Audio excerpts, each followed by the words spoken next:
আমি দীর্ঘদিন যাবৎ হাঁটুর ব্যথা, হাঁটু থেকে পা পর্যন্ত ঝিনঝিন এবং ভাব, ইএলআইডির সমস্যা ভুগছিলাম। অনেক অর্থোপেডিক্স, নিউরোমেডিসিন, অনেক চিকিৎসকের শরণাপন্ন হয়েছি, অনেক ওষুধ খেয়েছি প্রায় দীর্ঘদিন। পরে আমি এখানে আসলাম। আসার পরে আমি প্রথম দিকে তো হাঁটতেই পারতাম না, এবং ওই যে পায়ে সুইচপটা অবশ ভাব, এটা এখন একদম নাই বললেই চলে। আর কোমরের ব্যথাটাও অনেকটা কম। সুপ্রিয় দর্শক, পেইনকিউরের পক্ষ থেকে আপনাদের সকলকে স্বাগতম। আজকে আমরা কথা বলবো আমাদের একজন শ্রদ্ধেয় আঙ্কেলের সঙ্গে। উনি কিছুদিন আগে আমাদের কাছে এসেছিলেন কোমরে ব্যথা, ঘাড়ে ব্যথা, ঘাড়ের ডিস্ক প্রোল্যাপস, কোমরের ডিস্ক প্রোল্যাপস এবং অস্টিওআর্থ্রাইটিস নি, হাঁটু ব্যথা। এই তিনটা কন্ডিশন নিয়ে আমাদের কাছে আসছিলেন। তো আমরা আজকে ওনার 11তম সেশন ট্রিটমেন্ট কমপ্লিট করেছি।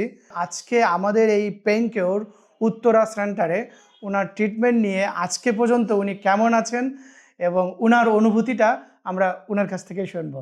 আমি অ্যাডভোকেট ডক্টর মোহাম্মদ জাকির হোসেন। আমি খুলনা জেলা সরকারি কৌশলী অর্থাৎ জিপি হিসাবে জেলা জজ আদালতে কর্মরত আছি।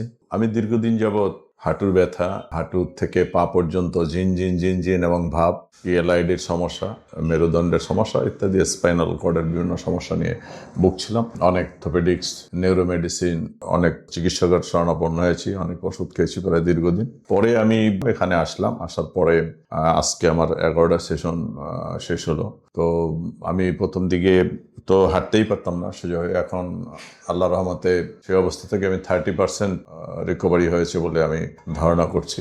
এবং ওই যে পায়ে সুইচপটা অবশ ভাব, এটা এখন একদম নাই বললেই চলে। আর কোমরের ব্যথাটাও অনেকটা কম বলে মনে হয়েছে।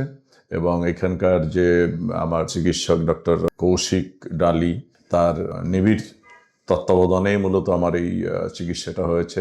এখানকার ম্যানেজার তুলিরানী সেন এবং অন্যান্য যারা স্টাফ আছে, তাদের বিহেভিয়ার এবং ম্যানার এবং তাদের আন্তরিকতা সত্যি মুগ্ধ করার মতো।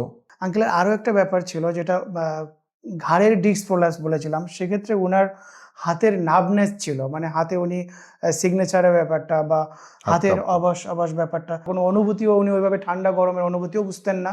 তো সেই ক্ষেত্রে সেটার কোনো ইমপ্রুভমেন্ট আমরা পেয়েছি বা কতটুকু বা কীভাবে? সেটাও প্রায় 40% ইমপ্রুভড হয়েছে, যদিও এখনও হাতের সেন্সেশনটা পুরো আসেনি, কিন্তু ঘটনা হচ্ছে অনেকটা ডেভেলপড হয়েছে, সেন্সেশন আসতে শুরু করেছে। আঙ্কেলের কন্ডিশন প্রথমে আমরা অবজার্ভ করি, তারপর তার প্রপার একটা অ্যাসেসমেন্ট করে আমরা ট্রিটমেন্ট শুরু করি। প্রথমত যেটা ছিল সেটা হচ্ছে আমাদের আকুপাঞ্চার ছিল, এবং আমাদের PEMF বা পালস ইলেকট্রোম্যাগনেটিক ফিল্ড থেরাপি ছিল, এবং সাথে ওজন থেরাপি ছিল। তো আজকে 11তম সেশনে ওনার 3rd সেশন কমপ্লিট হয়েছে, ওজন থেরাপি। তো আর বাকিটা তো আঙ্কেলের কাছ থেকে শুনলাম।